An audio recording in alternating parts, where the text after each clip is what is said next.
Vamos lá, ao vivo, vamos iniciar aqui a nossa primeira live desse nosso novo projeto aqui no Instagram, o LB Convida.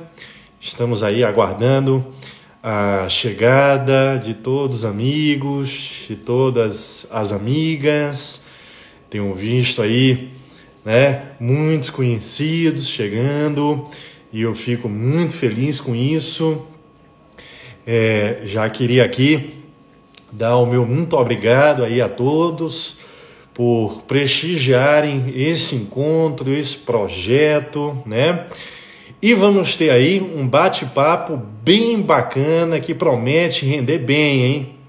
Estamos aguardando a chegada do convidado mais do que especial do dia de hoje, o meu querido amigo Fábio Roque Araújo. Ele vai chegar aí dentro de alguns instantes e aí eu divido aqui a tela com ele. Enquanto ele não chega, eu queria, por favor, amigos e amigas, que me digam aqui se a qualidade de imagem, de som, está tudo perfeito, o recado está chegando bem aí para todos. Se tiver algum problema aí, luz, imagem, áudio, por favor, me falem aqui, dá tempo, enquanto o Fábio não chega, né? Para que eu consiga aí resolver. Estou vendo ali o Fábio chegando. Já deve aqui pedir, né, para a gente dividir aqui a tela. E aí vamos iniciar o nosso bate-papo. Estou vendo aí que está tudo perfeito. Não é isso? Logo, logo o Fábio vai pedir aqui, né? Acho que é um pedido. Ele pode fazer, eu encaminho aqui para ele. Não é isso? Vamos ver aqui se eu já consigo encaminhar um pedido para ele. Aqui, ó. Já estou encaminhando aí, Fábio.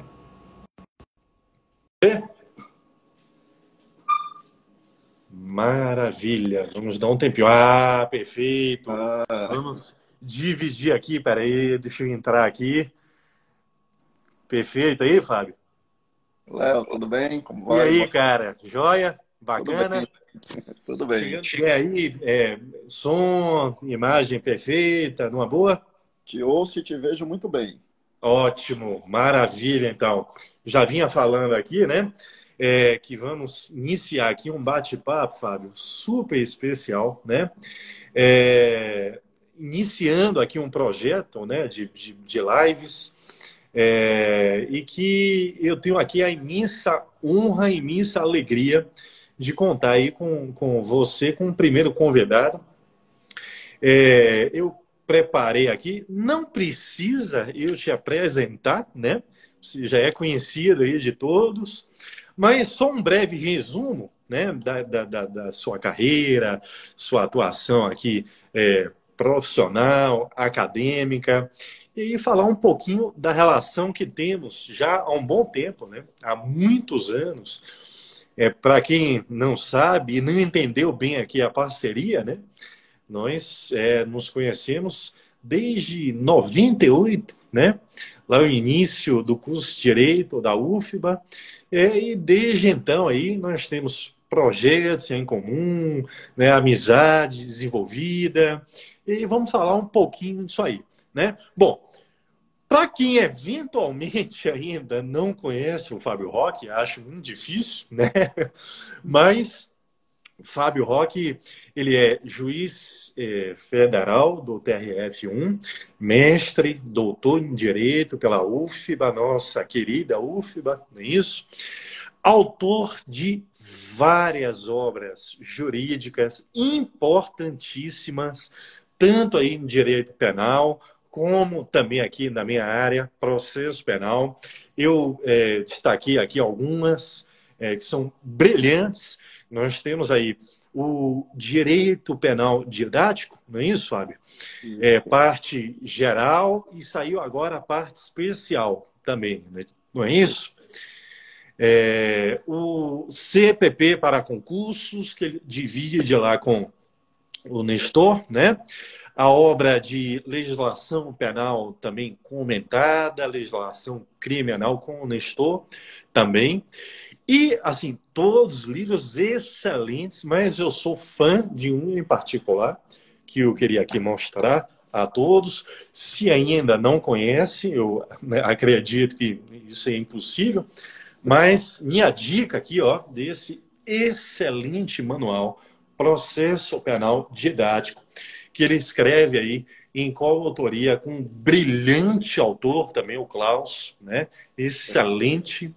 E é um livro muito bom, porque é um livro não só muito rico, completo, mas principalmente didático, muito claro, escrita escorreita, né? Exposição de ideias com profundidade, não só lei, doutrina, julgados, temas novos. Eu estou aqui, Fábio, me perdoe, eu estou aqui com a edição anterior, não tenho ainda edição nova, tá? Mas fica aí o convite para que conheça a edição já atualizada conforme o pacote anticrime. Saiu há pouco tempo, não foi isso? Isso, Não é exatamente. isso? Confere. Só para fechar, eu estou falando muito, porque a noite não é minha, é do Fábio. Eu falei no início, nós temos aí, né, João, amizade de longas datas, desde do curso de Direito da UFBA, iniciamos juntos, convivemos todo o período, formamos aí praticamente no mesmo período, não é isso? E em termos de vida acadêmica, eu tive a honra de coordenar uma obra com o Fábio sobre o novo CPP. Isso já teve, né, o projeto de novo CPP, isso tem um tempo. O Fábio me presenteou com um prefácio de uma obra minha, um livro voltado ao exame da OAB, né? E está aí engatilhado, né? Um livro novo que, conforme a editora anunciou, viria aí no mês de junho, né? Vamos ter um livro sobre o pacote anticrime, também com a presença ilustre da Carol Arruda, não é isso? Vamos dividir aí o trabalho e espero que, né, caia aí no gosto, né, dos amigos, seguidores e leitores. Bom, falei muito. Fábio, bem-vindo. Obrigado aí pela divulgação, pela presença. Você vai aqui nos brindar com uma aula sobre o pacote anticrime. Vamos falar de um tema que certamente lhe é muito caro, que é o juiz das garantias, embora ainda sem eficácia, né, imediata, mas até é muito bom ouvir de você, não só pela sua capacidade, né, mas também sua vivência como juiz. Então, aqui, meu muito obrigado. Eu queria cumprimentá-lo inicialmente, vamos ouvi-lo, né, porque eu falei demais, e depois aquela listinha com perguntas está aqui já prontinha. Bem-vindo, Fábio. Bom, primeiro cumprimentar a todos, dizer que é uma imensa alegria estar aqui. O pessoal que segue aqui o professor Leonardo, como eu sigo, sabe o quão rico é o seu trabalho, os seus canais de comunicação. Eu tenho o privilégio de desfrutar da sua amizade desde os idos de 1998, como ele disse, quando a gente ingressou junto na Faculdade de Direito da UFBA. Embora ele esteja radicado há muito tempo em Minas Gerais, ele é baiano, né, filho da UFBA. Baiano, Salvador, misturei o sotaque aí, mas vamos lá, baiano. Todo Bahia, né? Tricolor baiano. Então, assim, e nós, desde aquela época, nós fomos muito próximos, né? Nós éramos do mesmo círculo de amigos, e eu fico muito feliz em ver que aquele talento que a gente já conhecia desde muito cedo, ele hoje é um talento que brilha para o país inteiro.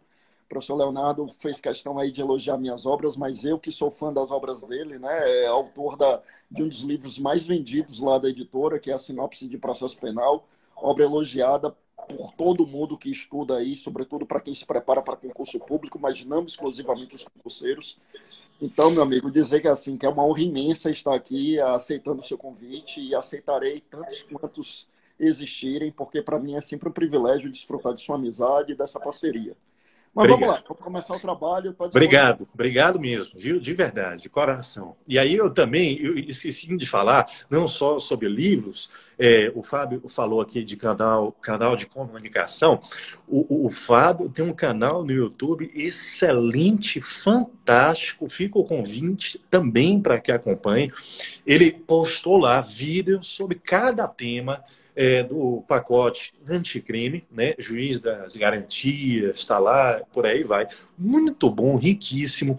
E vi até, Fábio, você iniciou um novo projeto, que é o CP comentado, não é isso? Artigo por artigo. Né? Gratuito, com imensa qualidade. Então, não percam, por favor, confiram. Bom, então vamos aqui. Eu não quero me estender muito, eu sou aqui, meu papel, para quem está chegando agora, né, e não entendeu bem como é que vai funcionar, eu sou aqui só um mero entrevistador, né, meio que um Jô Soares, né? Eu vou aqui perguntar e a estrela aqui da noite é o Fábio, tá bom? E eu espero não falar tanto como o Jô Soares fazia, né? Falava mais do que entrevistado, né? Eu vou só então aqui, ó, introduzir o tema e aí eu jogo a bola para ele, tá? O tema, para quem chegou agora, o tema é juiz das garantias. Um tema que, em termos de legislação no país, é um tema novo, mas que, na prática, ainda não se revelou, né? Tivemos, o Fábio vai falar disso aí, uma decisão aí monocrática lá em janeiro de 2020, o ministro Fux suspendendo a eficácia ad referendo do plenário, né, de todo o regramento aí do juiz das garantias. Até, não é, Fábio, o terceiro A, que não tem nada ali de inconstitucional, né, mas foi no pacote, né? E aí, então, eu queria aqui primeiro perguntar para o Fábio uma visão geral sobre o pacote anticrime, né? Depois a gente entra no juiz, mas a sua visão assim de aquilo que foi positivo, aqueles pontos negativos, o seu olhar crítico sobre a Lei 13.964 de 2019. Manda ver aí, Fábio. Valeu, meu amigo. Bom, primeiro, contextualizando o tema, né, a gente precisa lembrar que essa lei ficou apelidada de lei anticrime porque ela consubstancia o chamado pacote anticrime que tinha sido encaminhado pelo ministro da Justiça, então ministro da Justiça Sérgio Moro, no começo de 2019 para o Congresso Nacional. A grande questão é que ele foi extremamente alterado, de modo que é difícil a gente estabelecer uma linha, um perfil dessa lei. Essa lei ela é uma miscelânea de uma série de projetos que existiam lá no Congresso. Então, a título de exemplo, a figura do juiz das garantias ela não estava no pacote anticrime, e, inclusive, o autor do pacote anticrime, né, o autor intelectual, que é o ex-ministro Sérgio Moro, ele era radicalmente contra a figura do juiz das garantias. E a figura do juiz das garantias estava no projeto do CPP, sobre o qual a gente publicou aquela obra que o professor Leonardo se referiu há pouco. E nós tivemos também, para dentro desse pacote anticrime, além de termos institutos que estavam no projeto do CPP, que tinha chegado no Congresso desde 2009, também houve a inserção de alguns dispositivos que estavam em outro pacote de segurança pública, que tinha sido coordenado pelo então ministro da Justiça, Alexandre de Moraes, hoje no Supremo Tribunal Federal. Então, a lei virou uma grande miscelânea, de modo que é difícil a gente estabelecer um perfil dessa lei. Essa lei ela tem idas e vindas, ela tem uma miscelânea de vários projetos de lei que foram elaborados por vários perfis diferentes e em momentos históricos diferentes. Então, é difícil a gente estabelecer, de um modo geral, um perfil dessa lei. É mais interessante a gente analisar ela de forma mais pormenorizada. Mas, se for possível estabelecer, dentro dos limites, se for possível a gente estabelecer aqui algumas questões, é importante que se diga que ela promove algumas mudanças muito importantes. Né? O novo artigo 28, que foi suspenso, o artigo 28A, que é o Acordo de Não Persecução Penal, que já existia com uma resolução do CNMP, mas agora está na lei. A própria figura dos juízes das garantias, que está suspenso, mas o Supremo vai ter que se debruçar sobre isso. A questão das regras sobre a progressão de regime, que realmente precisavam ser atualizadas. Então, há alguns avanços importantes. Outros já não me parecem. Me parece que em alguns pontos houve alguns equívocos crassos do legislador, como, por exemplo, na afronta ao princípio da proporcionalidade, quando aloca na lei de crimes hediondos o furto mediante explosivo e não coloca o roubo mediante explosivo. Então, assim, há alguns avanços importantes, mas alguns equívocos crassos também nessa lei, né? Sim, sim, perfeito, ótimo, muito bom. E aí vamos tentar assim afunilar um pouquinho, né? Vamos entrar, como você falou aí, o ideal é abordar tema a tema. Então, o nosso tema hoje é juiz das garantias. Antes de falar do pacote, da lei anticrime em si, eu queria que você explicasse a todos, né, o que é exatamente juiz das garantias, o porquê do instituto, da figura, e como que fica a aplicação da figura mundo afora, em termos de direito comparado. Existem assim, precedentes, experiências boas, né? Houve um bom retorno, enfim, um cenário aí geral. Bom, vamos lá. Como é que funciona hoje o nosso sistema penal? Hoje, nós temos ali na fase de investigação a atuação do delegado de polícia e de alguns outros órgãos de persecução, inclusive o Ministério Público, que também tem atribuição investigativa. E o juiz, a priori, ele não participa desse primeiro momento, porque não existe a figura do juiz investigador. E é importante que eu já antecipe que o juiz das garantias também não é isso. Então, quando é que o juiz vai atuar? Quando é que o judiciário vai atuar? Quando houver a necessidade de adoção de alguma medida que a gente chama, né, na doutrina, de a medida acobertada por uma cláusula de reserva jurisdicional. Ou seja, em suma, uma medida que somente poderia ser adotada pelo juiz. Aí entra uma prisão preventiva, uma prisão temporária, interceptação telefônica, uma busca e apreensão domiciliar. Então, nesses momentos, quando a investigação chega nesses momentos, aí é necessária a figura do juiz. Como é que funciona hoje? Esse juiz que adota uma dessas decisões, quando amanhã, se houver o início de um processo criminal, este mesmo juiz estará atuando na fase de processo. E qual é a crítica doutrinária que se faz em relação a isso? É que o juiz que atuaria nessa fase, e por enquanto eu não estou aderindo ou não, apenas traduzindo aqui quais são os argumentos, né?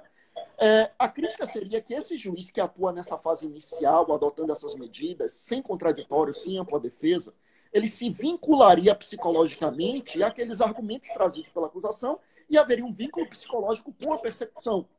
E depois, quando chegasse o momento de contraditório, de ampla defesa, seria muito difícil ele desdizer aquilo que ele já tinha dito, aquilo que ele já tinha se convencido. Então, o que é a figura do juiz das garantias? Seria uma divisão da competência funcional dos juízes, de modo que o juiz que atua na fase de investigação, ele não atuasse na fase de processo. Então, eu repito, não se cria uma figura de juiz investigador. O juiz, ele continua na fase de investigação a fazer exatamente o que ele já faz hoje, adotando apenas as medidas em que haja necessidade, porque medidas que estão acobertadas pela cláusula de reserva jurisdicional. Aí o juiz vai intervir, vai atuar nesse momento. Só que com o juiz das garantias, ele só atua nesse momento. E um outro juiz vai atuar na fase de processo. Por que juiz das garantias? Justamente para deixar claro que não é um juiz investigador, é um juiz que atua ali na tutela das garantias individuais dos investigados. Tá? Bom, sobre experiências internacionais. Hoje, nós temos a adoção da figura do juiz das garantias em inúmeros países europeus, por exemplo, e inúmeros países aqui da América do Sul que recentemente alteraram seus códigos de processo penal. Aliás, é interessante isso, porque nós tivemos um movimento de inúmeras reformas legislativas na América do Sul. Veio o Chile, depois a Argentina, mais recentemente o Uruguai. Antes disso, já tínhamos tido outros países também. Então, muitos países promoveram mudanças no seu Código de Processo Penal, justamente para ampliar essa ideia de um sistema acusatório. E de forma bem clara, o que é um sistema acusatório, meus amigos? É um sistema em que a gente divide muito bem as funções de acusar, julgar e defender, né? Houve uma época em que o juiz, ele basicamente fazia o papel de julgador e de acusador. É uma época em que, assim, a Constituição de 88 sepultou totalmente, até porque dá uma roupagem ao Ministério Público que é totalmente diferente. Hoje, no Ministério Público, nós temos profissionais capacitadíssimos, como o próprio professor Leonardo e outros tantos que a gente poderia enumerar aqui. E a lista não iria se esgotar, né? Na defensoria, a mesma coisa. Temos excelentes defensores. Então, assim, o juiz ele não deve se substituir às funções de acusação e julgamento. Então, a ideia do juiz das garantias é uma tentativa de reestruturar esse modelo acusatório E além desses experimentos na América do Sul, nós temos muitos experimentos também na Europa. É Uhum. importante que se diga que com algumas variações. O modelo brasileiro é muito parecido com o modelo adotado em Portugal. Né? Quando a gente vai para alguns outros países, por exemplo, a Alemanha adota também, mas a Alemanha tem um sistema que é muito comum, um julgamento colegiado, mesmo na primeira instância. A Espanha é um modelo parecido, mas assim, a maior parte dos países europeus, o juiz das garantias ele fica encarregado, ele não fica encarregado da decisão de recebimento da denúncia ou queixa. Aqui no Brasil ele ficaria, né, se entrasse em vigor, é um modelo parecido com o modelo português. Então, assim, essa experiência é uma experiência que vem sendo adotada em muitos países, né? Perfeito, excelente. Aqui, ó, os amigos e amigas já estão aqui elogiando sua aula, não só com conteúdo, mas clareza. Excelente, muito bom. Valeu, Show. E aí eu quero aproveitar, né, sua capacidade didática aqui para te instigar um pouco, né? É, Porque é o seguinte, muito se afirma que a figura iria garantir ou ampliar, né, o julgamento, a imparcialidade do julgador. E aí tornar mais firme, mais sólido o sistema acusatório. Né? Uma instigação que vai aí, Fábio. Por que o sistema atual de só um juiz na persecução penal, né, ele contém um risco maior ao sistema acusatório, né? Por que a figura diminui o risco de um julgamento parcial? E se isso aqui realmente assim, significa uma certeza, uma garantia de que o sistema acusatório vai se implementar na prática e que o julgamento vai ser imparcial, como se espera? Perfeito, perfeito. É muito importante essa pergunta, porque muita gente confunde muito essa ideia de imparcialidade, né?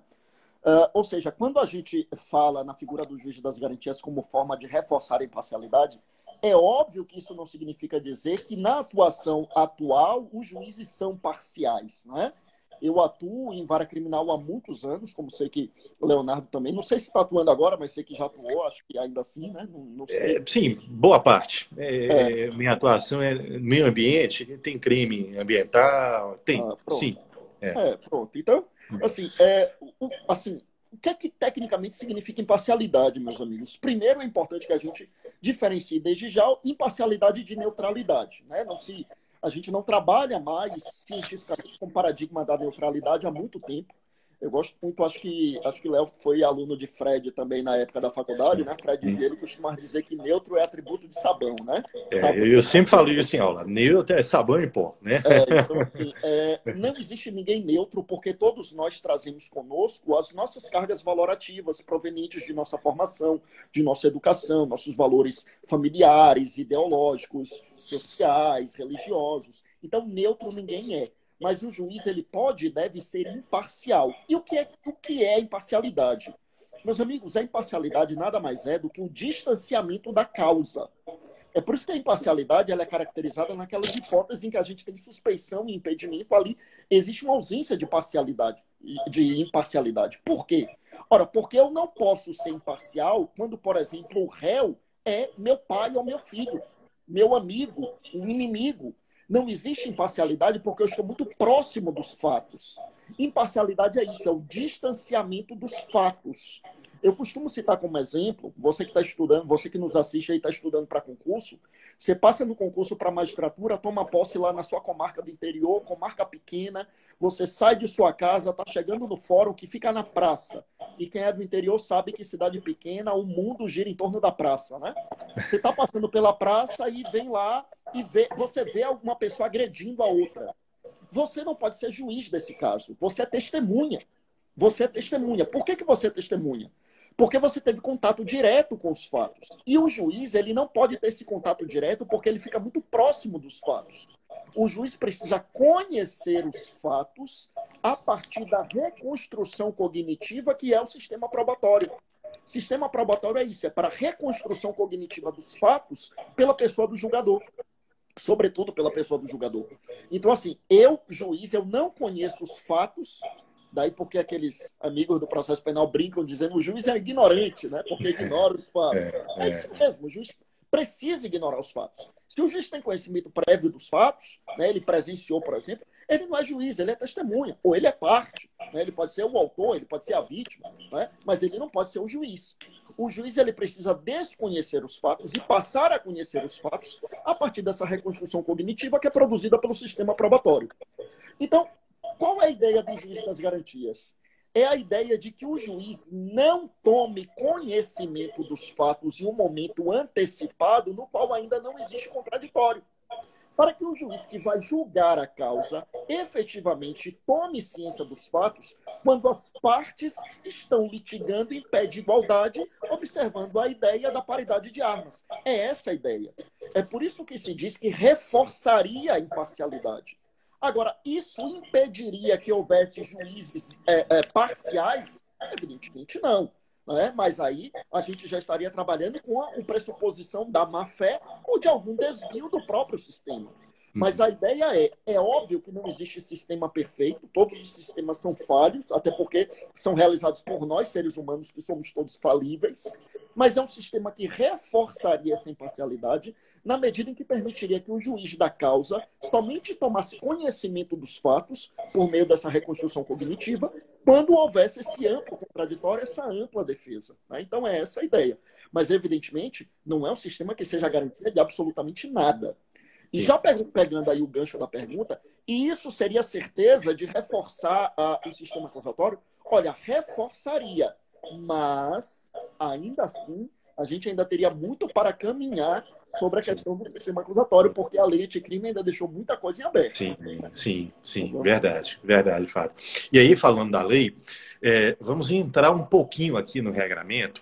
Eu vou emendar, então, aqui já duas perguntas, porque a primeira seria a sua visão sobre o regramento do juiz, lá no pacote. Né? E aí, já emendando, o seguinte, você entende que é viável, de fato, se o Supremo reconhecer a eficácia, né, do regramento, é viável, é possível se implementar esse regramento no país? Ou isso demandaria uma profunda reforma, não só aí do judiciário, né? Isso envolveria até Ministério Público, Polícia Judiciária, e aí ampliação de tudo, né? Orçamento, mão de obra em sentido bem amplo aí, né? Membros de instituições, servidores, até equipamentos, enfim. Falar o português, claro, é um trabalho assim, hercúleo, inviável ou é algo factível? Vamos lá. Para responder essa pergunta, é importante a gente compreender um pouco das duas decisões do Supremo sobre esse tema, né? Primeiro, quando é aprovada a lei anticrime, meus amigos, e assim, a lei anticrime ela é aprovada no 24 de dezembro de 2019, quer dizer, na véspera do Natal, quando o judiciário estava em recesso. Pai Noel, né? Pois né? Estragou o nosso Natal de Ano Novo, que a gente atualizando o livro, né? Vamos lá. Então, assim, o recesso, vamos lembrar aqui, o recesso do judiciário é de 20 de dezembro a 6 de janeiro. Então, a lei vem 24 de dezembro, no meio do recesso, e aí vem a lei com 30 dias de vacácio, então ela entra em vigor no 23 de janeiro de 2020. Ou seja, nós teríamos, de quando o judiciário retornasse, nós teríamos do dia 6 até o dia 20 para instituir o juiz das garantias. Impossível. Nesse prazo é impraticável. Quer dizer, é uma coisa que parece que foi feita para não ser implementada. Aí a primeira decisão, que foi do ministro Dias Toffoli, foi no sentido de reconhecer a constitucionalidade do Instituto, mas a inconstitucionalidade desse prazo por afronta ao princípio da proporcionalidade. Aí ele estabelecia um prazo de até 180 dias para que os tribunais fossem progressivamente implantando a figura do juiz das garantias. Te interromper, desculpa. Daria tempo? Pois é, 180 dias já seria um prazo mais razoável, mas assim, eu não sei dizer que daria tempo de implantar no país inteiro. Porque o que é que acontece? A gente pode dizer, Léo, professor Leonardo, né? Não, por favor. De Léo desde 1998. Por favor, continue, que é isso, cara. Assim, você pode falar um pouco sobre a viabilidade de instituir aí no Tribunal de Justiça de Minas. e eu no TRF da primeira região. Só que o Brasil é muito díspare. Além de ser muito extenso, a estrutura de cada tribunal é muito diferente. Então, eu acredito que os 180 dias para o TRF da primeira região é um prazo razoável. Mas eu não consigo dizer se seria assim em todos os tribunais de justiça e tribunais regionais federais do país. Porque é uma estrutura muito díspare. Agora, não me parece que fosse de todo desprezada a possibilidade de se postergar esse prazo caso houvesse alguma inviabilidade crônica. Porque o que é que acontece, meus amigos? A gente tem alguns tribunais de justiça que tem uma carência tão grande de magistrados e servidores que você tem um juiz respondendo por 3 comarcas. Aí esse juiz que decretar uma interceptação telefônica na fase de investigação, ele não vai poder atuar na fase de processo. Você vai ter que chamar um outro juiz que, por sua vez, já responde por outras 3 comarcas. Ou seja, decididamente não é fácil. Tem alguns tribunais em que vai ser muito difícil essa tarefa, mas muito difícil mesmo. Aí, só para complementar o raciocínio... Aí Volta, eu te interrompi, desculpa, vá. Não, é isso. Aí vem o ministro Luiz Fux, e aí ele reconhece a inconstitucionalidade, é bom que se diga, a inconstitucionalidade formal, né? Porque ele não reconheceu que a figura do juiz das garantias está evada de inconstitucionalidade material, mas que havia um vício de iniciativa, porque, na visão dele, é uma lei que altera a estrutura do Poder Judiciário e isso dependeria de iniciativa do Poder Judiciário. O ministro Dias Toffoli já tinha rechaçado esse argumento, dizendo que não mexia na estrutura do Judiciário, na verdade, era uma lei que estabelecia a competência funcional. E agora resta a gente saber, a gente aguardar o que é que vai decidir. O que vai ocorrer, né? Você queria... Eu sei, Fábio, que assim, situação delicada, mas é só para fim acadêmico, né? Você, como juiz, comentar lá a decisão do Supremo. Mas, para fins exclusivamente aqui acadêmicos, de debate, né? Para os seguidores querem te ouvir. Estaria de acordo com aquilo que o Fux julgou? Seria o caminho, suspensão da eficácia por vício formal? Ou você discorda? Você concorda com o Instituto? Você enxerga aí qual alternativa para implementar aí no país? Queria te ouvir um pouco. Vamos lá. E é bom, é muito bom que você tenha feito essa ressalva, né? Porque claro. Assim, quem está nos acompanhando aí não sabe, eu sou magistrado federal. Sim. E a lei orgânica da magistratura proíbe magistrados... Por isso, meu cuidado. Não quero te colocar aí em maus lençóis, você fica à vontade, não, até de se negar a falar. Segue aqui, a listinha é grande, viu?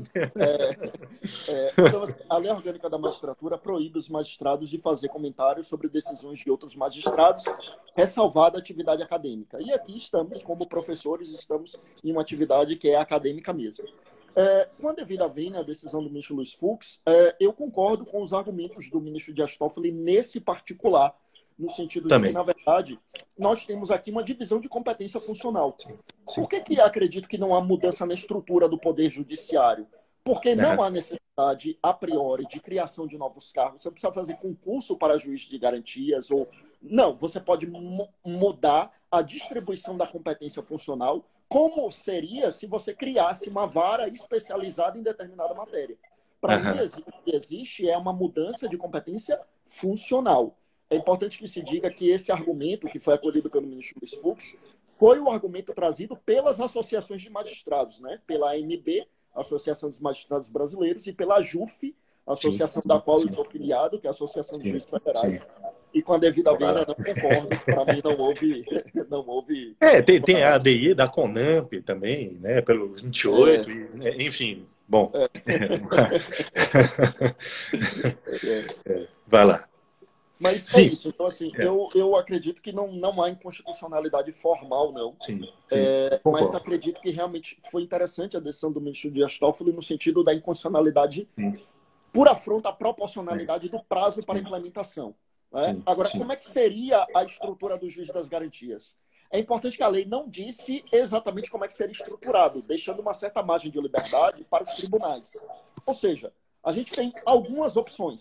Então, por exemplo, a vara que tem um juiz titular e um substituto. Um deles seria o juiz das garantias do processo X e o outro juiz das garantias do processo Y e iriam revezando. É uma opção. Não acho que é das melhores, porque na maioria das varas você não tem 2 juízes. Né? São poucos os lugares em que você tem titular e substituto.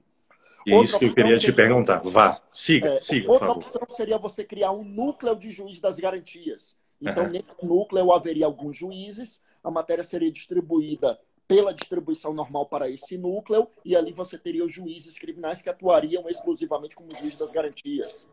Outra opção seria você criar varas especializadas em juízo das garantias. E essa vara teria jurisdição sobre a comarca ou sobre mais de uma comarca. Ou seja, nós temos algumas opções. E é importante que se diga, inclusive, que antes mesmo da decisão do ministro Luiz Fux, houve a criação de um grupo de estudos pelo CNJ para que se estruturasse a figura do juiz das garantias.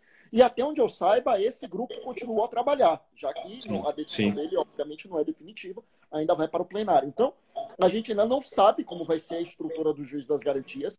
Eu acredito que o mais viável seria a criação de núcleo, a depender do estado. Estados menores, você poderia ter até um núcleo para abranger o estado inteiro. Em estados maiores, como Minas Gerais, Bahia, você poderia ter núcleos regionais. Então, núcleo que abrange ali a capital, núcleo que abrange região X do interior, região Y do interior.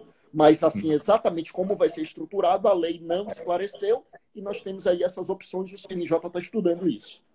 Já vou emendar aqui, eu vi ali o Marcelino perguntando, e os casos de varas únicas, né? E aí, Fábio, eu até programei aqui colocar como última pergunta, mas está no contexto, eu vou adiantar um pouco. O sistema de rodízio, né? Rodízio, parece rodízio churrascaria, o que é isso, né? Rodízio de juízes, não sei, acho que ficou o terceiro D, parágrafo único, ele prevê lá o rodízio, mas de uma forma genérica, assim, delimitar, talvez, como você bem falou aí, jogando para cada tribunal aí no seu âmbito disciplinar, não é isso? Mas, assim, a ideia geral do rodízio, né? Você entende que assim, é problemática, é possível, é factível, como é que você enxerga isso aí?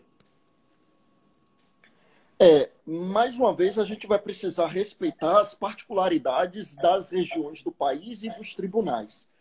A mim me parece que você criar um núcleo de juiz das garantias seria algo mais razoável. Mas, eu repito, eu estou falando muito com fundamento na minha vivência de Justiça Federal, e eu estou na Justiça Federal em Salvador desde 2007.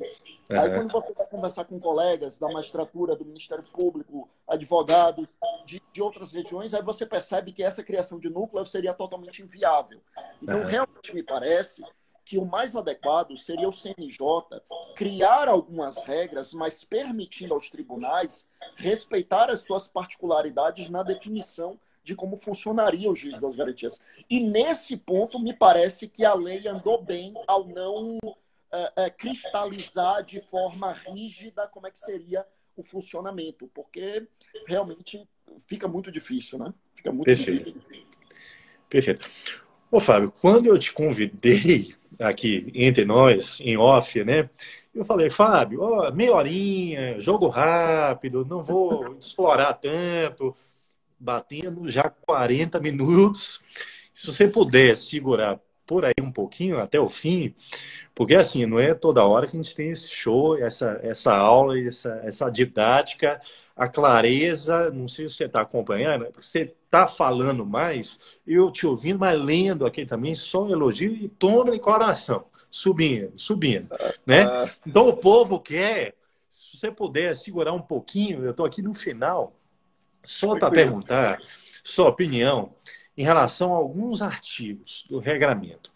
Por exemplo, o terceiro A, que eu não enxergo vício nenhum, né? Porque fala de sistema acusatório, né? Então isso aí é intuitivo, você puxa a Constituição de 88, enfim, né? Mas caiu lá no pacote, né? No balaio do Fux, suspendeu também. Mas, vamos ver, se a eficácia do terceiro A for reconhecida, você entende que a repercussão imediata dele é revogar tacitamente o teor do artigo 156, incisos 1 e 2? Para quem não lembra, 156, dentre outros temas, né, ele vai prever poderes instrutórios ao juiz, né, poder para, de ofício, determinar a colheita e ora de elementos de convicção, em inquérito, em investigação, ora no curso da ação penal, para solucionar aí alguma dúvida sobre ponto relevante da causa. Você entende que o terceiro A faz com que o 156 fique revogado ou não? É possível aqui harmonizar, compatibilizar de alguma forma? Pelo menos o 1561 me parece que ele fica comprometido. Porque, assim, lembrando, né, para os colegas que estão nos acompanhando, e o 1561 ele permite ao juiz produzir prova de ofício, a chamada prova antecipada, né, aquela hipótese em que a prova é relevante, urgente, o juiz observa as ideias de necessidade, adequação e proporcionalidade. Só que o artigo 1561 ele fala em antes da ação penal. Então, é o juiz produzindo prova de ofício pelo 1561 necessariamente na fase de investigação. E aí vem a figura do juiz das garantias dizendo que o juiz não teria iniciativa probatória. Então, assim, pelo menos o 1561 me parece que ele fica complicado. Já o 1562, como fala na questão da dúvida, e aí essa dúvida poderia ser debelada na fase de instrução, e aí a gente entra naquela grande discussão se o sistema acusatório por si só ele proíbe de forma absoluta a produção de prova de ofício pelo julgador, né? Que boa parte da nossa doutrina entende que sim, mas há algumas resistências em relação a isso. Mas o que me parece é o seguinte, o só fato de um terceiro A fazer menção expressa ao sistema acusatório, isso, para mim, por si só, não é suficiente para promover a revogação tácita dos dispositivos que aparentemente são incompatíveis com esse sistema acusatório. Porque que nós adotávamos o sistema acusatório, isso a gente já sabe desde a Constituição de 88. O que me parece que revoga tacitamente o 1561 é quando vem a lei e diz que o juiz não vai ter, o juiz das garantias não vai ter iniciativa probatória. Então, por isso que na fase de investigação, para mim, não poderia ter, e aí, por isso, esse 1561, esse sim, estaria tacitamente revogado. Só uma observação aí, viu, Léo? Lembrar que quando dá 1 hora, o Instagram a nossa live. Eu sei, eu estou de olho, 18 minutos, o limite. Né? Então vamos lá, até para não te prender muito aí. Tá? Aqui, ó, rapidinho aqui.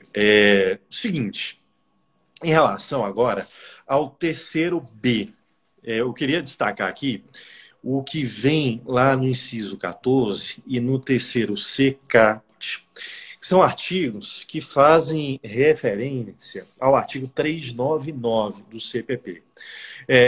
Pelo teor da lei, o juiz, a etapa limite para a atuação do juiz das garantias seria a etapa do artigo 399. Só que 399 é uma etapa já anterior, imediatamente anterior ao início da instrução criminal da IJ, já pós decisão sobre a absolvição sumária, que é mérito. Então, o que fugiria, a meu ver, né, mas quero te ouvir, fugiria um pouco aqui do objetivo da figura do juiz das garantias. Discussão até semelhante que ocorreu lá em 2008, quando houve a reforma dos ritos, enfim. Fábio, eu queria te ouvir. Você entende que deve se aplicar aqui a literalidade da lei, então o juiz atuar até o 399, ou um pouquinho antes, aí 396, o juiz recebe denúncia ou queixa, e aí o juiz de instrução que atua, ou você vê até um terceiro caminho aí, né? Se você puder aí comentar. Esse é um daqueles dispositivos que a gente lê e a gente diz, olha, não tem como interpretar de outra forma, não no ponto que foi um erro do legislador. Sim. Não tem como, sabe? Não tem como. Não tem como o juiz das garantias e até a decisão de absolvição sumária. Assim, é muito ruim a gente chegar a essa conclusão. Porque é muito ruim a gente sobrepujar o texto legislativo, mas assim, não há outra forma de interpretar esse dispositivo. Foi um erro do legislador. Um erro você vê que houve um erro na lei também, tem um artigo, o terceiro, não me lembro se é o D, que se refere aos artigos 4º e 5º do Código, não tem nada a ver, né? Nada a ver, nada a ver. Então, assim, não tem jeito. Foi erro do legislador. E um erro que, nesse ponto, que ressuscita uma discussão que a gente já tinha sepultado desde 2008. Exato. Desde 2008 que já tinha sepultado que o momento de recebimento da denúncia é no 396, é naquele momento. E depois, quando o 399 utiliza a expressão recebida a denúncia, e ali é uma redundância que não faz sentido. E foi um erro. O juiz das garantias ele atua até o momento do recebimento da denúncia ou queixa, depois passa a bola para o juiz da instrução e na fase do 399 já é o juiz da instrução. Não vejo como interpretar de outra forma. Concordo, Fábio. Muito bom. 2 perguntas em uma só, né? Aqui, primeiro, pelo teor do regramento, artigo 3º, incisos 4, 8, parágrafo 2º, pelo teor do que veio ali, você entende que o pacote, ele abre brecha, ele de alguma forma, ainda que implicitamente, ele reconhece o trâmite direto do inquérito entre polícia e IMP?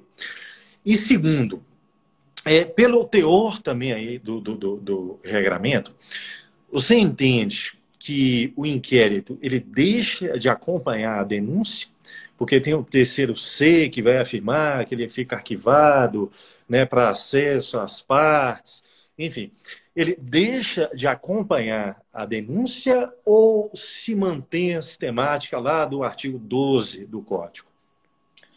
Eu vi que muita gente passou a defender a ideia de que o inquérito já não acompanharia a denúncia, né? E assim, com as devidas vênias, eu fiz uma outra leitura do dispositivo. O que me parece é que aquelas medidas que foram adotadas, aqueles termos que realmente foram deliberados pelo juiz das garantias, é isso que não iria, mas que o restante da investigação acompanharia a denúncia. Perfeito. Inclusive, a larga maioria dos inquéritos policiais, eles se dão sem que haja a intervenção judicial e acompanharia a denúncia tranquilamente. Então, não vejo como fazer uma outra leitura também, com a devida vênia a quem pensa. Perfeito. Última. Diga. A outra foi do trâmite direto, né? Isso. E que aí já me parece mais razoável. Agora, é importante a gente lembrar aquele dispositivo em que ele menciona que toda investigação será informada ao Poder Judiciário, né? Então, sim. Será informada ao Poder Judiciário, mas que não tramita, senão quando houver a necessidade de intervenção judicial. E que, para mim, não só deve se comunicar o início, como mesmo com o silêncio da lei, o arquivamento, embora não submetido a controle judicial, mas uma ciência, já que, né, sobre o início tem que se comunicar, o término, bom, assim eu vejo. Não sei se você concorda. Né? Última pergunta aqui, Fábio, sobre o pacote, que eu ainda quero explorar mais o Fábio Rocha aqui, né? Em relação às ressalvas que vêm aqui em lei, em decisões também ali do Fux, até do Toffoli, quanto à não aplicação do juiz das garantias em alguns juízos, em alguns ritos. A lei chega a falar que não se aplica no juizado especial criminal. Lá em decisões do Supremo, se ventilou também justiça eleitoral, júri, órgãos colegiados, a 12.694, a 8.038, Lei Maria da Penha também. Enfim, você visualiza que você concorda com a ressalva, são justificadas, há um porquê, ou é uma análise meio que em abstrato, sem um fundamento muito concreto? O que é que você acha? Vamos lá. Aí, mais uma vez, vou pedir vênia para discordar do Supremo, mas minha vênia é mais sob o ponto de vista da decisão do que do fundamento em si. Eu confesso que o fundamento do ministro Dias Toffoli nesse ponto não me convenceu. Mas o que me parece mais difícil de aceitar, de deglutir, é o fato de que a lei faz uma ressalva expressa. Então, juiz das garantias se aplica, ressalvadas infrações de menor potencial ofensivo. Ponto. Como é que, por decisão judicial, qual é o fundamento de inconstitucionalidade que você utiliza para ampliar esse leque de proibições? Ou seja, o que eu quero dizer com isso é o seguinte: eu não seria contrário conceitualmente a extensão dessa limitação a outros institutos, desde que fosse feito pela lei. Mas eu não vejo como, sob o ponto de vista de uma análise de controle de constitucionalidade, ser feita essa ampliação das hipóteses em que há vedação à figura do juiz das garantias. Veja-se, por exemplo, a questão da Lei Maria da Penha, e que a decisão do ministro Luiz Fux, quando ele fala da justiça eleitoral, ele utiliza um argumento mais pragmático, né? Diz que a justiça eleitoral não foi feita para isso, a finalidade é outra, a estrutura é incompatível. Bom, mas julga crime com essa coisa, né?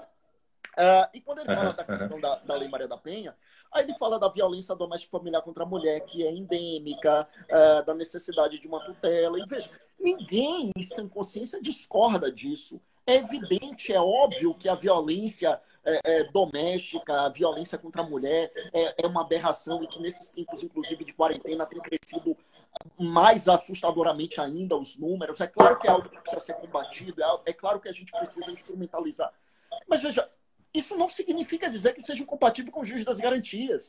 A gente precisa acabar com essa visão de que respeitar garantias individuais é ser a favor de impunidade. Não é. Ao contrário, as garantias existem para que se evite as condenações arbitrárias. As garantias existem para que, se amanhã eu, você, um parente nosso, qualquer um de nós, formos acusados, quantas e quantas vezes a gente não vê nos processos criminais, Léo, que atua no MP, pode ser testemunha disso, pessoas que foram acusadas injustamente por quaisquer razões.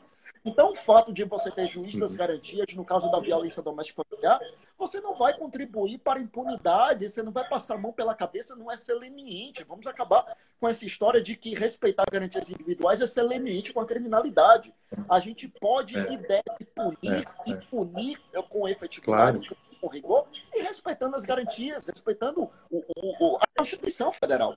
Então, não me parece que seja um argumento válido dizer que, pelo fato da violência ser endêmica, que haveria a proibição da figura do juiz das garantias. Realmente não me parece, com a devida vênia, essas restrições não me parecem viáveis. Perfeito, perfeito, Fábio. Show de bola. Olha, nota 1000. Eu queria continuar aqui mais 1 hora, 2. Eu tinha aqui mais perguntas para te encaminhar. E aí, para ouvir, assim, para a gente conhecer um pouquinho mais do Fábio Roque, né? Não como professor, como pessoa, né? E que aí eu tenho certeza que vocês ficariam ainda mais encantados com um ser humano aí de luz, que é coração bom, isso é um grande amigo, uma pessoa do bem, né? Uma pessoa dedicada, competente e que teria muito aqui para nos inspirar. Eu até fica até o convite aí, Fábio, para a gente marcar uma outra live, se você não ficar com trauma de eu ter chegado a 1 hora, né? Para a gente falar um pouquinho aqui de você, falar um pouquinho de sua trajetória. Eu sei que você, antes de ser juiz, você foi aprovado em concursos dificílimos, né? Juiz estadual da Bahia, MPF, não é isso? Você tem uma linda trajetória para contar aqui para a gente, para inspirar, falar sobre métodos de estudo, técnicas, enfim, mas o tempo ficou muito apertado e eu queria só concluir aqui, se você puder, para a gente quebrar um pouco aqui o clima. A gente falou muito aqui sobre direito, sobre CPP, discussões. Estamos em quarentena e aí o equilíbrio emocional aqui é fundamental, né? Até para se manter o foco nos estudos. Nós temos que tentar conciliar aí estudos, trabalho com a vida que segue, né? Então, se você puder sair um pouquinho de direito, você passar aí dicas os amigos e amigas que estão aqui, né? Dicas de bons livros fora do direito, uns 2 livros, né? O que você ouve, que você recomenda, bacana, quebrar aquele clima, né? Enfim, se acalmar um pouco. E filmes, se você é fã de cinema, séries, né? Para a gente concluir aqui e ficar um pouco mais próximo aí de você. Vamos lá. Bom, vamos lá. Bom, primeiro, agradecer as referências. Espero não ter pego aí de calça curta, né? Mas, Primeiro, agradecer muito aí as referências elogiosas. O que o professor Leonardo disse aí de mim, na verdade, são méritos dele. E, assim, é uma pessoa extraordinária, de quem eu sou fã, profissionalmente e pessoalmente também. Vamos lá. Em relação às questões aí, cinema, assim, eu sei que Leonardo ele é cinéfilo, né? adoro, Cinéfilo, adoro. Não, não conheço acompanho, muito, mas adoro. acompanho aí no Instagram os comentários dele. Eu sou daquela pessoa que entra ali na Netflix, passa 1 hora para escolher um filme e desliga sem ter escolhido nada. Mas vamos lá. Então, livros. Acho que tem, assim, muitos livros que a gente lê que nos marca, né? E se eu fosse fazer uma lista aqui, acho que a gente passaria outra tantas horas. Sim, Mas sim, assim, a nossa vida, ela não é linear. Nós temos estágios sim. de vida e nós temos momentos de nossa vida que têm maior ou menor importância. Então, livros que me marcaram na adolescência hoje já seriam lidos com uma outra forma. Livros que eu nem terminei a leitura porque não gostei, talvez hoje fossem livros Sim, que me sim, marcaram sim. profundamente. Então são momentos de vida e são marcos e são... Então, assim, isso varia muito realmente, mas assim, eu destacaria dois. Um que eu li aos 18 anos de idade, quando a gente entrou na faculdade, acho que a gente estava no primeiro semestre, que foi o Livro de Sofia, e que me despertou interesse para estudar filosofia, e é um livro assim que aconselho para todo mundo, Sim, principalmente sim, para os mais jovens, né, sim, nessa faixa etária, final da adolescência, começo da vida sim, adulta, porque sim. desperta muito e acho bem interessante. Outro livro que eu li que mudou totalmente minha vida, eu tinha 25 anos, é o livro de Allan Kardec, o Livro dos Espíritos. Então, esses dois, assim, Excelente. em momentos diferentes de minha vida e por razões diferentes, mudaram minha vida profundamente. Bacana. Filme, eu gosto muito de um, eu poderia citar alguns, mas um que eu Sim, gosto sim, muito, porque para mim tem um significado muito especial, é o filme A Procura da Felicidade, né? Que sim. conta a história do Chris Excelente. Gardner, né? Sim, E sim. eu acho sensacional, mas assim, não por aquilo que todo mundo já sabe, pela história de vida dele, pela luta, pela batalha, por ele ter vencido, pelas dificuldades que ele Sim. passou, Excelente. mas porque, acima de tudo, para mim, a mensagem mais importante do filme, para mim, não é essa. Para mim, a mensagem mais importante do filme é que no tempo inteiro ele ficou com o filho dele, sabe? Então, É, assim, é. isso para mim é. Ele É não lindo. abriu mão do É, filho, a despeito de todas as dificuldades, ele sempre esteve com o filho dele, ele nunca é, abriu mão do filho. E isso, para mim, é aquele é, filme que eu já assisti 1000 vezes e todas as vezes é lindo.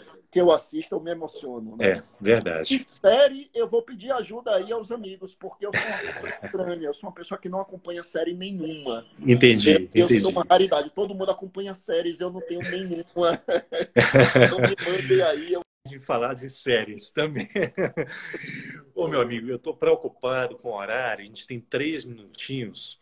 Então, eu só queria aqui, primeiro, dizer meu muito obrigado de coração. Acho que foi uma aula magna que tivemos aqui. E aí, assim, gratuitamente para todos. Quem não pôde acompanhar e se quiser, chegou agora no fim, quiser pegar todo o encontro, eu vou salvar aqui, vou tentar jogar também no meu canal lá no YouTube, acompanha, porque valeu a pena, gostei muito, demais. Iniciamos aí já estou com o reloginho aqui, 1 minuto e 56, sabe? Então eu vou correr. Iniciamos com, assim, pé direito, chave de ouro, o LB convida. Eu queria convidar a todos, e além disso, muito obrigado pelos meus seguidores, os seus, acompanharem aqui, né, o encontro.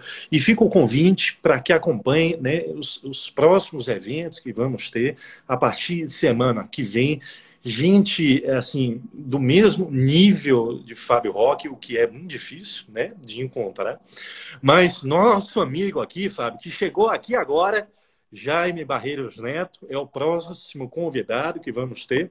Já confirmei também aqui o Alexandre Salim, grande penalista, a Lorena Ocampos, colega nossa do CP Iures, Bernardo Gonçalves, Direito Constitucional, o nosso amigo também, Henrique Hoffmann, estará aqui, e o nosso chefe do CP Iures, né? O Sam Merage também estará conosco, dentre outros nomes. Esses aqui são os próximos. Obrigado, viu, Fábio? Fica com Deus aí. Boa noite. Obrigado, Léo. Valeu, um abraço. Abraço a todos que estão nos acompanhando. Abraço, gente. Valeu, brigadão. Tchau, tchau.